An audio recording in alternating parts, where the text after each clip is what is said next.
Bonjour, alors bienvenue à Saint-Maurice. Saint-Maurice, c'est une petite ville de 4500 habitants à peu près, porte d'entrée du Valais de par son défilé où on se trouve ici aujourd'hui. Saint-Maurice s'apparente à son patrimoine religieux qui est l'abbaye datant de 1500 ans d'histoire. C'est aussi un dynamisme touristique et culturel qu'on veut mettre en avant, qu'on veut pousser, booster de plus en plus chaque année. Et l'œuvre a été effectuée sur une station de téléphérique qui mène au fort de Saint-Dé, aussi sur la porte d'entrée de la commune de Saint-Maurice.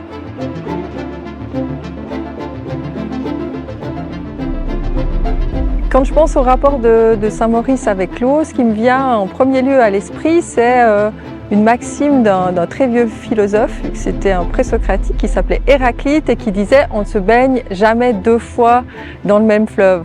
Ça signifie que le fleuve il coule, donc il est toujours en changement, il est en perpétuel changement et que nous aussi, à peine a-t-on le temps de mettre un pied dans le Rhône par exemple, que déjà on n'est plus les mêmes, on a bougé, on a évolué.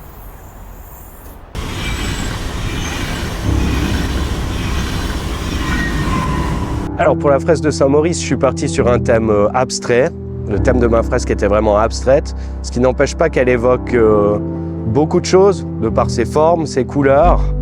En effet, j'ai été visiter la grotte aux Fées, les fortifications de Saint-Maurice. Du coup, tout ce ressenti, j'ai essayé de le retranscrire à travers de formes abstraites, mais qui évoquent quand même beaucoup les éléments que j'ai pu croiser durant les visites que j'ai faites à Saint-Maurice.